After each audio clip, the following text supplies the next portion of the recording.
Jemaat yang dikasihi oleh Tuhan, marilah kita mulai kebaktian kita hari ini dengan percaya bahwa pertolongan kita itu adalah di dalam nama Tuhan yang menciptakan langit dan bumi dan yang tidak meninggalkan pekerjaan tangannya dan yang menggenapi janjinya kekal selama-lamanya. Kasih, karunia, dan damai sejahtera dari Allah Bapa dan Tuhan kita Yesus Kristus turunlah atas jemaat sekalian. Amin.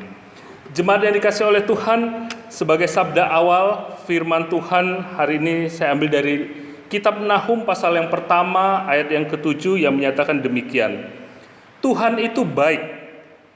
Ia adalah tempat pengungsian pada waktu kesusahan. Ia mengenal orang-orang yang berlindung kepadanya. Mari kita bersama-sama memuji Tuhan dari Kidung Jemaat nomor 454 ayat yang pertama.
Jemaat yang dikasihi oleh Tuhan, Allah itu begitu mengasihi kita.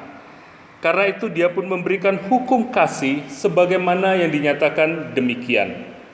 Jawab Yesus kepadanya, "Kasihilah Tuhan Allahmu dengan segenap hatimu dan dengan segenap jiwamu dan dengan segenap akal budimu."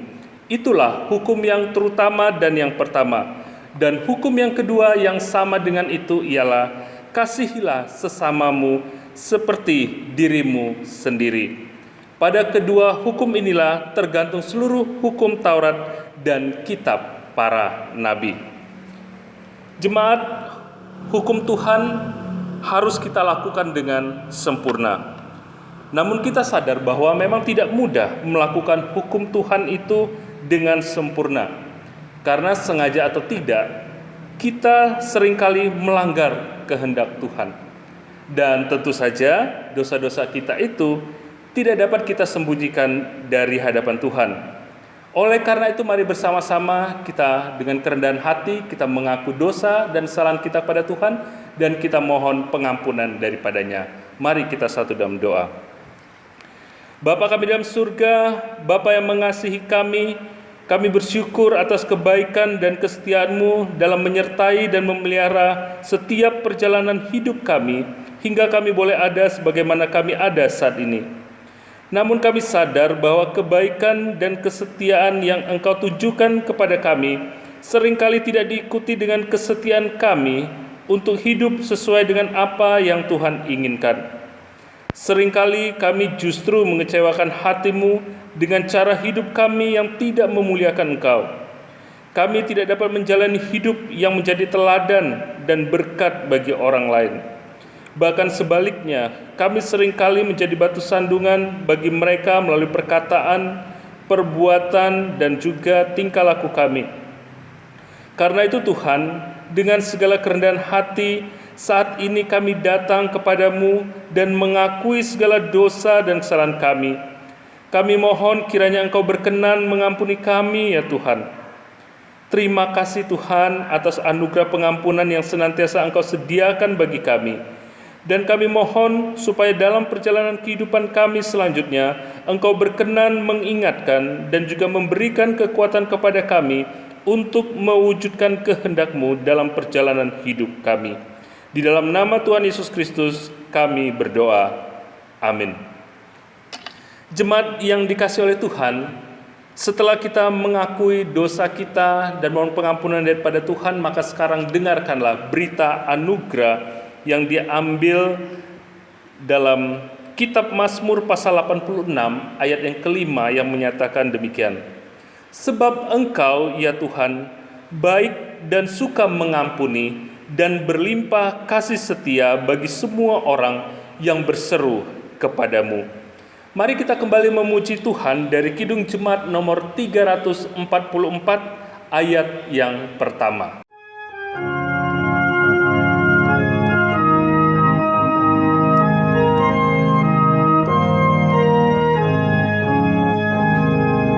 Ingat akan nama Yesus, Kau yang susah dan sedih. Nama itu menghiburmu, mana saja kau pergi. Indahlah namanya, pengharapan dunia. Indahlah namanya, suka surga yang bakal.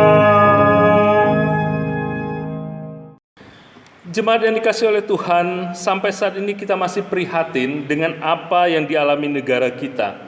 Namun dalam situasi yang memprihatinkan ini, hendaklah kita tetap mengingat janji Tuhan yang juga merupakan petunjuk hidup baru bagi kita, sebagaimana dinyatakan dalam surat 1 Korintus 10 ayat 13, di mana firman Tuhan menyatakan demikian. Pencobaan-pencobaan yang kamu alami ialah pencobaan-pencobaan biasa yang tidak melebihi kekuatan manusia. Sebab Allah setia, dan karena itu Ia tidak akan membiarkan kamu dicobai melampaui kekuatanmu. Pada waktu kamu dicobai, Ia akan memberikan kepadamu jalan keluar sehingga kamu dapat menanggungnya. Jemaat yang dikasihi oleh Tuhan, marilah kita bersama-sama menyatakan pengakuan iman kita bersama-sama dengan seluruh gereja yang terbuka di seluruh dunia ini. Dan masing-masing marilah kita berkata, Aku percaya kepada Allah, Bapa yang Maha Kuasa, Khalik langit dan bumi, dan kepada Yesus Kristus, Anak-Nya yang tunggal Tuhan kita, yang dikandung daripada Roh Kudus, lahir dari anak darah Maria, yang menderita di bawah pemerintahan Pontius Pilatus, disalibkan, mati dan dikuburkan, turun ke dalam kerajaan maut. Pada hari yang ketiga, bangkit pula dari antara orang mati, naik ke surga, duduk di sebelah kanan Allah, Bapa yang Maha Kuasa, dan akan datang dari sana untuk menghakimi orang yang hidup dan yang mati. Aku percaya kepada Roh Kudus, gereja yang kudus dan am, persekutuan orang kudus, pengampunan dosa, kebangkitan daging, dan hidup yang kekal.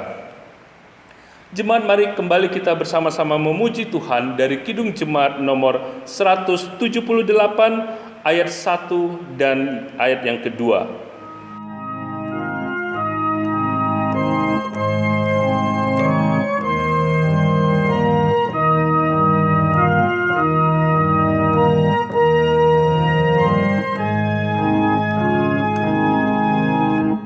Karena kasih-Nya padaku, Yesus datang ke dunia.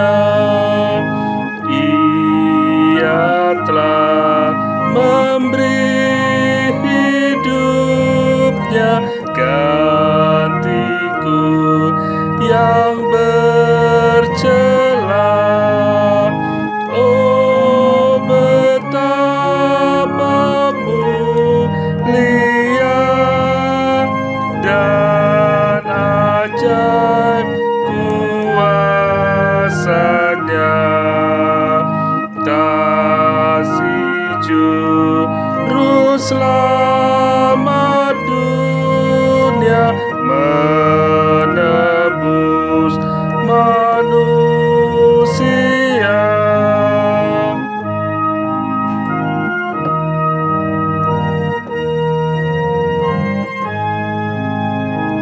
Dengan sabar dan hikmat-Nya, Yesus pimpin hidupku.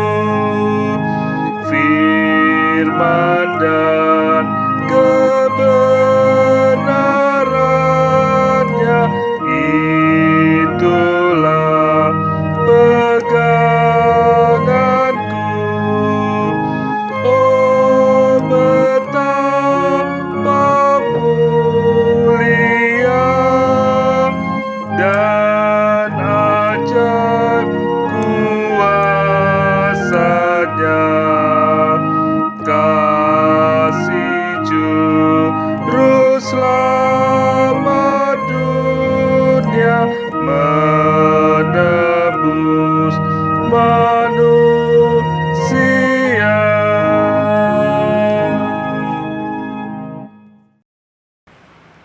Jemaat yang dikasihi oleh Tuhan, mari kita kembali menyatukan hati kita dan kita akan berdoa serta memohon dalam syafaat kita. Mari kita berdoa.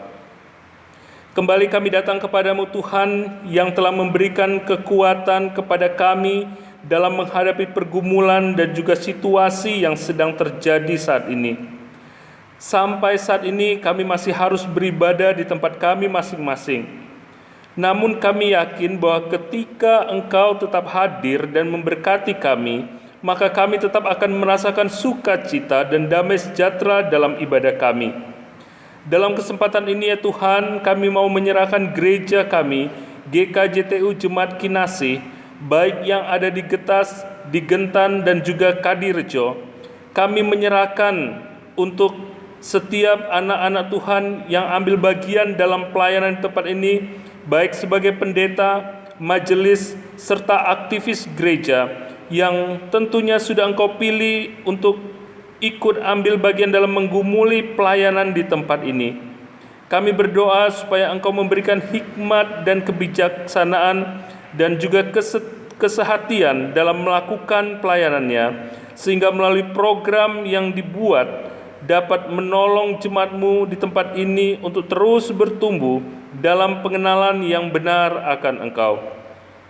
Berkati juga setiap jemaat yang dilayani, biarlah jemaat-Mu juga dapat mengikuti dan menikmati setiap program dan kegiatan yang ada dengan baik, khususnya dalam situasi ini, sehingga kami semua dapat bersatu serta menyatu, diikat oleh cinta kasih Tuhan dan senantiasa memuliakan serta melayani Tuhan, sekalipun semua masih harus dilakukan dari tempat kami masing-masing. Kami juga mau menyerahkan secara khusus untuk saudara-saudara kami yang berusia lanjut dan juga yang sedang sakit. Kiranya Tuhan berkenan memberikan kekuatan, kesabaran dan pengharapan, bahkan kesembuhan. Kami juga mengingat keluarga kami dengan berbagai pergumulan masing-masing. Kiranya Tuhan berkenan memberikan jalan keluar yang terbaik, sehingga dalam kondisi apapun, biarlah hanya Tuhan yang layak kami muliakan. Bapa yang mengasihi kami juga berdoa untuk pemerintahan kami yang sampai saat ini masih terus berjuang menghadapi penyebaran virus COVID-19. Tuhan kiranya memberikan hikmat kepada Bapak Presiden sampai para pemimpin yang ada di daerah-daerah, sehingga setiap kebijaksanaan yang diambil benar-benar efektif dan pada akhirnya dapat memutuskan mata rantai penyebaran virus COVID-19 ini. Secara khusus kami juga berdoa untuk tenaga medis yang harus berhadapan langsung dan berjuang keras menolong orang-orang yang terinfeksi virus COVID-19 ini. Kiranya Tuhan memberikan kekuatan ekstra dan kesehatan kepada mereka, karena mereka adalah orang-orang yang rentan sekali terpapar virus COVID-19 ini. Ya Tuhan, berikan kesadaran kepada kami semua rakyat Indonesia untuk bersedia mendukung perjuangan pemerintah kami dengan mengikuti segala himbauan agar wabah ini segera berakhir. Terima kasih Tuhan. Dalam nama Tuhan Yesus Kristus kami sudah berdoa. Amin.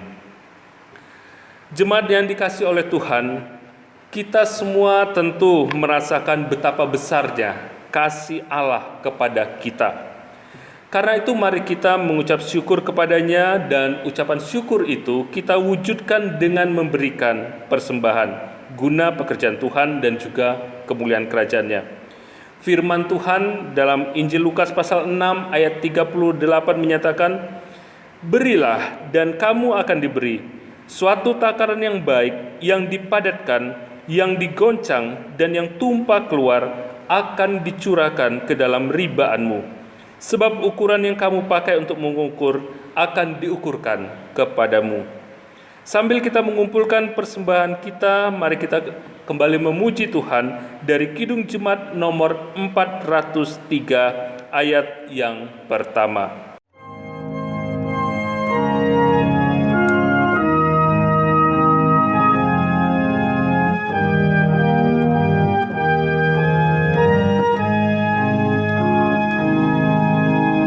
Hujan berkat kan tercurah,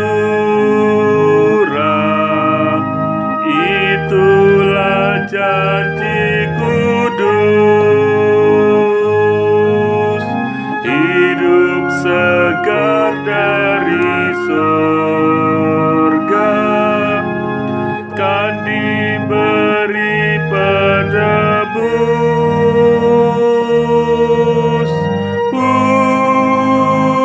Hujan berkat-Mu, itu yang kami perlu.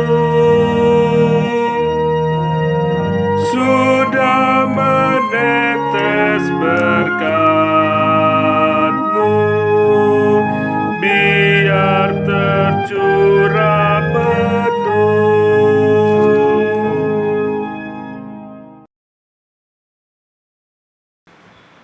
Jemaat, mari kita berdoa untuk persembahan kita. Bapa kami yang mengasihi kami, terima kasih atas berkat-Mu yang Engkau sudah berikan pada kami, dan sebagai rasa syukur kami pada kesempatan ini kami mengumpulkan sebagian kecil dari apa yang Tuhan sudah berikan. Berkati setiap kami yang sudah memberikan persembahan ini, dan juga setiap kami yang belum dapat memberikan persembahan kali ini, sehingga dalam waktu ke depan kami juga dapat memberikan yang lebih baik bagi Tuhan. Terima kasih Bapa, dalam nama Tuhan Yesus kami sudah berdoa. Amin. Jemaat yang dikasihi oleh Tuhan, tibalah saatnya kita akan menerima firman Tuhan. Dan sebelumnya mari kembali kita akan memohon pertolongan Roh Kudus agar hati kita dibukakan untuk menerima firman Tuhan. Mari kita berdoa. Terpujilah Allah yang mengasihi kami dan setia berbicara kepada kami melalui firman-Mu. Kami akan membaca dan menerima kebenaran firman-Mu. Siapkanlah hati dan pikiran kami ya Tuhan, sehingga kami dapat memahami kebenaran firman-Mu. Terima kasih Tuhan, dalam nama Tuhan Yesus kami sudah berdoa. Amin. Bacaan kita hari ini diambil dari kitab 1 Samuel pasal 17 ayat 40 sampai 47. Kitab 1 Samuel pasal 17 ayat 40 sampai 47. Demikian firman Tuhan. Lalu Daud mengambil tongkat di tangannya, dipilihnya dari dasar sungai 5 batu yang licin, dan ditaruhnya dalam kantong gembala yang dibawanya, yakni tempat batu-batu, sedang umbannya dipegangnya di tangannya. Demikianlah ia mendekati orang Filistin itu. Orang Filistin itu kian dekat menghampiri Daud, dan di depannya orang yang membawa perisainya. Ketika orang Filistin itu menunjukkan pandangnya ke arah Daud, serta melihat dia, dihinanya Daud itu karena ia masih muda, kemerah-merahan dan elok parasnya. Orang Filistin itu berkata kepada Daud, "Anjingkah aku, maka engkau mendatangi aku dengan tongkat?" Lalu demi para allahnya, orang Filistin itu mengutuki Daud. Pula orang Filistin itu berkata kepada Daud, "Hadapilah aku, maka aku akan memberikan dagingmu kepada burung-burung di udara dan kepada binatang-binatang di padang." Tetapi Daud berkata kepada orang Filistin itu, "Engkau mendatangi aku dengan pedang dan tombak dan lembing, tetapi aku mendatangi engkau dengan nama Tuhan semesta alam, Allah segala barisan Israel yang kau tantang itu. Hari ini juga Tuhan akan menyerahkan engkau ke dalam tanganku, dan aku akan mengalahkan engkau dan memenggal kepalamu dari tubuhmu. Hari ini juga aku akan memberikan mayatmu dan mayat tentara orang Filistin kepada burung-burung di udara dan kepada binatang-binatang liar, supaya seluruh bumi tahu bahwa Israel mempunyai Allah. Dan supaya segenap jemaat itu tahu bahwa Tuhan menyelamatkan bukan dengan pedang dan bukan dengan lembing, sebab di tangan Tuhanlah pertempuran, dan Ia pun menyerahkan kamu ke dalam tangan kami." Demikian firman Tuhan. Yang berbahagia ialah mereka yang mendengarkan firman Tuhan ini dan memelihara dalam hati dan kehidupannya. Jemaat yang dikasihi oleh Tuhan, tema yang ditetapkan hari ini yang menjadi renungan kita adalah bertumbuh bersama melalui persoalan hidup. Kalau kita mengikuti pemberitaan di media, televisi, dan juga surat kabar saat ini, kita akan menemukan berbagai macam berita yang masih berhubungan erat dengan virus COVID-19. Mulai dari update informasi jumlah orang yang masuk dalam daftar ODP atau orang dalam pemantauan, kemudian juga ada pasien dalam pengawasan atau PDP, kemudian informasi tentang jumlah pasien yang sembuh, jumlah pasien yang meninggal, dan lain sebagainya. Namun kita melihat bahwa di luar informasi-informasi tersebut, ada juga berbagai informasi menarik lainnya, yaitu terkait dengan berbagai persoalan hidup yang bermunculan di tengah-tengah kehidupan masyarakat sebagai dampak langsung maupun tidak langsung dari keberadaan virus COVID-19 ini. Dan situasi yang saat ini membuat banyak perusahaan atau pabrik yang kesulitan mendapatkan bahan baku. Kalaupun misalnya bahan baku tersedia, maka mereka mengalami kesulitan untuk menjual produknya. Sehingga persoalan ini membuat tidak sedikit perusahaan atau pabrik yang akhirnya dengan terpaksa harus merumahkan karyawannya. Bapak Ibu Saudara yang dikasihi oleh Tuhan, lalu apakah itu berarti persoalannya selesai? Ternyata tidak juga. Karena keberadaan karyawan-karyawan yang dirumahkan dengan jumlah yang sangat banyak pada akhirnya juga memunculkan persoalan baru. Di satu sisi mereka harus tetap memenuhi kebutuhan hidup, baik pribadi mereka maupun juga rumah tangga mereka. Tapi di sisi lain, mereka juga tidak memiliki penghasilan lagi karena sudah dirumahkan. Dan tentu ada banyak lagi persoalan-persoalan yang muncul sebagai dampak langsung maupun tidak langsung dari penyebaran virus COVID-19 ini.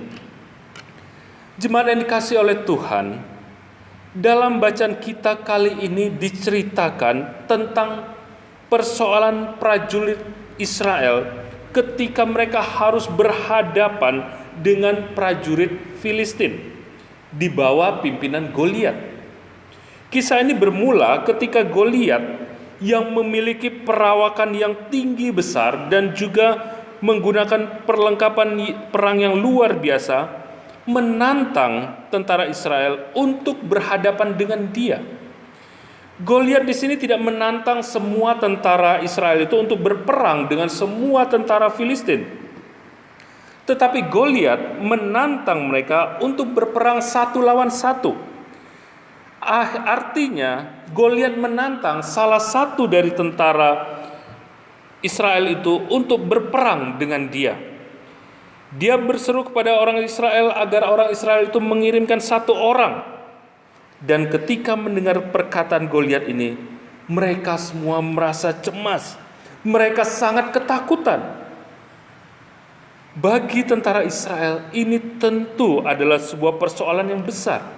Karena di antara mereka tahu, mereka sadar bahwa tidak ada seorang pun yang sanggup melawan Goliat.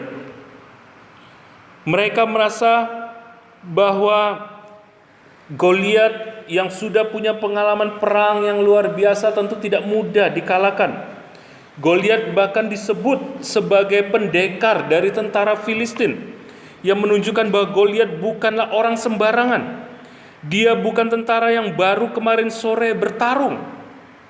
Situasi inilah yang membuat tentara Israel menjadi merasa takut dan juga gentar. Tetapi Bapak Ibu Saudara yang dikasihi oleh Tuhan, di tengah-tengah situasi yang seperti itu, dikatakan seorang gembala bernama Daud datang ke tempat itu. Keberadaan Daud di sini sebenarnya bukan untuk berperang. Kalau kita membaca dalam ayat-ayat sebelumnya, Daud datang ke medan pertempuran ini atas permintaan ayahnya untuk membawakan bekal bagi ketiga kakaknya yang sudah bergabung dengan tentara Israel. Ketika berada di tengah-tengah tentara Israel untuk menanyakan kabar ketiga kakaknya ini, Daud mendengar bahwa bangsa Israel itu telah dicemooh dan direndahkan oleh Goliat dan orang-orang Filistin. Dan apa yang terjadi? Daud ternyata tidak terima dengan penghinaan itu, dan tentunya bukan tanpa alasan. Daud tahu bahwa tentara Israel itu bukan tentara sembarangan. Daud tahu bahwa tentara Israel itu adalah barisan tentara Allah. Karena itu Daud tetap optimis dan memberikan semangat kepada tentara Israel untuk tidak gentar. Daud sendiri pada akhirnya menawarkan diri untuk menghadapi Goliat. Dan singkat cerita, Daud akhirnya menang. Pertanyaannya, Bapak Ibu yang dikasihi oleh Tuhan, apa sih yang membuat Daud itu begitu berani dan akhirnya dia mampu menghadapi persoalan besar yang dihadapi oleh tentara Israel pada waktu itu? Saya melihat setidaknya ada beberapa hal yang bisa kita pelajari di sini. Yang pertama, dalam menghadapi persoalan itu, Daud tidak berfokus pada persoalannya. Tetapi Daud justru berfokus pada jalan keluarnya. Daud yakin bahwa mereka pasti akan menang. Daud yakin bahwa mereka akan mampu menghadapi dan mengalahkan tentara Filistin. Bapak Ibu yang dikasihi oleh Tuhan, apa yang terjadi ketika kita menghadapi persoalan dalam kehidupan kita? Seperti yang terjadi pada tentara Filistin, banyak orang yang merasa ketakutan dan juga panik ketika ada persoalan besar yang terjadi dalam kehidupannya. Saat ini kita juga sedang diperhadapkan pada persoalan yang besar. Mengapa saya katakan persoalan yang besar? Karena persoalan ini muncul tanpa ada yang menduga sebelumnya. Dan tidak ada satu orang pun yang memperkirakan situasinya akan sedemikian parah seperti saat ini. Sehingga tidak ada seorang pun yang benar-benar sebenarnya siap menghadapi situasi yang seperti ini. Orang menjadi panik, orang menjadi bingung, takut, tidak tahu apa yang harus dilakukan. Mengapa demikian? Karena banyak orang masih berfokus pada masalah yang ada. Memang dalam situasi seperti ini tentu hal yang wajar jika kita merasa demikian. Tetapi mari kita belajar dari Daud. Daud tidak hanya mau melihat pada persoalan yang ada, dia justru melihat jauh ke depan. Apa yang harus dilakukan untuk keluar dari masalah itu? Daud tahu bahwa Tuhan akan menolong tentara Israel keluar dari persoalan itu. Karena itu marilah kita belajar dari Daud untuk melihat jauh ke depan dengan satu keyakinan bahwa Tuhan akan menolong kita keluar dari persoalan yang kita hadapi saat ini. Yang kedua, dalam menghadapi persoalan, Daud tahu siapa yang harus diandalkan. Bapak Ibu Saudara yang dikasihi dalam Tuhan, Daud sangat sadar kekuatan dan juga kemampuan yang dimilikinya. Tetapi dia tahu bahwa itu tidak akan cukup bagi dia untuk menang menghadapi persoalan itu. Karena itu selain kekuatan dan kemampuan yang dimiliki, Daud tetap mengandalkan Tuhan yang dapat memberikan kemenangan bagi dia. Ketika ada persoalan yang terjadi dalam kehidupannya, banyak orang yang akhirnya berusaha untuk menghadapi persoalan itu. Mereka berusaha sekuat tenaga untuk dapat menyelesaikannya dan segera keluar dari persoalan itu. Tetapi tidak sedikit orang yang pada akhirnya kecewa, karena sekalipun mereka sudah berusaha keras, tetapi tetap saja tidak menemukan jalan keluar. Situasi saat ini tidak jauh berbeda. Banyak orang yang memiliki keahlian dan keterampilan tertentu, berusaha untuk tetap dapat mencukupi kebutuhan hidup mereka. Namun ternyata banyak juga yang kecewa karena apa yang dilakukan ternyata tidak semudah yang dipikirkan. Karena dalam situasi yang serba sulit ini, tidak semua orang mau membeli atau menggunakan keterampilan yang mereka miliki. Karena itu belajar dari Daud. Mari kita belajar untuk tetap mengandalkan Tuhan. Karena kalau Tuhan memberkati apa yang kita miliki, maka semuanya dapat digunakan untuk menghadapi dan menyelesaikan persoalan yang terjadi saat ini. Bapak, Ibu, Saudara yang kasih dalam Tuhan, hal yang ketiga, Daud percaya penuh kepada Tuhan. Dan karena itu dia tidak goyah sama sekali ketika menghadapi persoalan ini. Banyak orang yang meremehkan Daud. Mereka tidak berpikir bahwa Daud sanggup menghadapi persoalan ini. Dirinya itu masih sangat muda, tubuhnya masih kemerah-merahan dan elok parasnya, yang membuat orang meragukan dia mampu menghadapi persoalan itu. Kakak-kakak Daud sendiri meremehkan kemampuan Daud. Bahkan Raja Saul sendiri juga tidak yakin bahwa Daud mampu mengalahkan Goliat yang sudah punya banyak pengalaman di medan perang. Demikian pula ketika Goliat sangat meremehkan dia dengan mengeluarkan kata-kata yang mematikan semangat. Tetapi Daud tetap tidak peduli. Daud tetap punya keyakinan bahwa Tuhan pasti akan menolongnya. Karena itu sekali lagi mari kita belajar dari Daud. Tidak ada keraguan sedikit pun dari sisi Daud ketika dia berhadapan dengan tentara Filistin. Daud punya keyakinan kuat dan tidak tergoyahkan bahwa Tuhan sanggup menolongnya. Bapak, Ibu, Saudara yang kasih dalam Tuhan, ketika menghadapi persoalan dalam kehidupan kita, jangan goyah. Yakinlah bahwa Tuhan sanggup menolong kita menghadapi apapun persoalan itu. Biarlah melalui persoalan yang Tuhan izinkan terjadi dalam kehidupan kita ini tidak membuat kita semakin jauh dari Tuhan, tapi biarlah semakin membuat kita bertumbuh dalam iman percaya untuk senantiasa mengandalkan Tuhan. Amin. Jemaat, mari kita masuk dalam saat teduh dan kita akan merenungkan apa yang sudah disampaikan.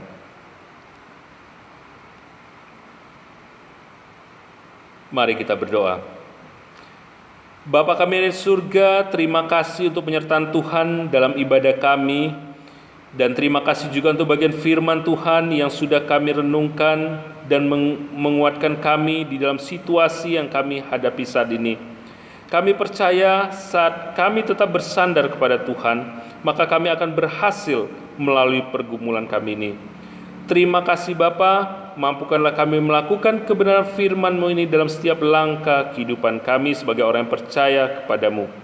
Dan kami naikkan doa ini hanya beralaskan nama Tuhan Yesus Kristus yang juga sudah mengajarkan kami berdoa. Bapa kami yang ada di surga, dikuduskanlah nama-Mu, datanglah kerajaan-Mu, jadilah kehendak-Mu di bumi seperti di surga. Berikanlah kami pada hari ini makanan kami yang secukupnya, dan ampunilah kami akan kesalahan kami, seperti kami juga mengampuni orang yang bersalah kepada kami. Dan janganlah membawa kami dalam pencobaan, tetapi lepaskanlah kami daripada yang jahat. Karena Engkaulah yang mempunyai kerajaan dan kuasa dan kemuliaan sampai selama-lamanya. Amin. Jemaat yang dikasihi oleh Tuhan, mari bersama-sama kita kembali memuji Tuhan dari Kidung Jemaat nomor 440 ayat yang pertama.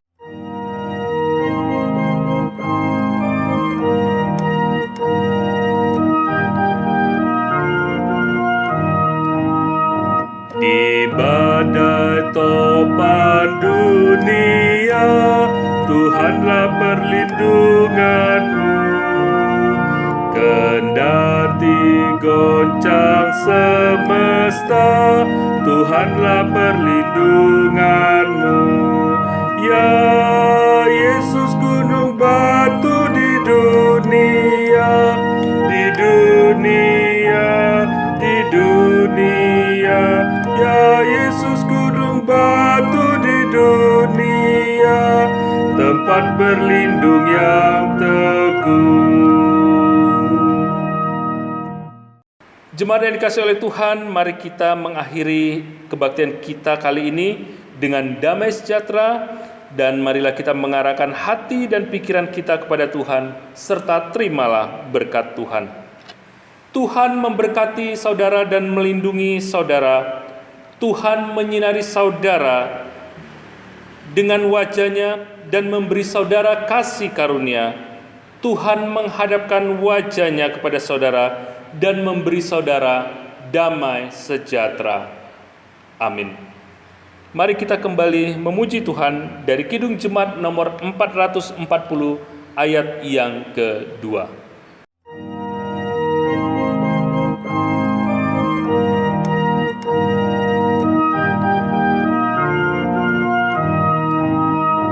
Baik siang maupun malam gelap, Tuhanlah perlindunganmu. Niscaya takutmu lenyap, Tuhanlah perlindunganmu.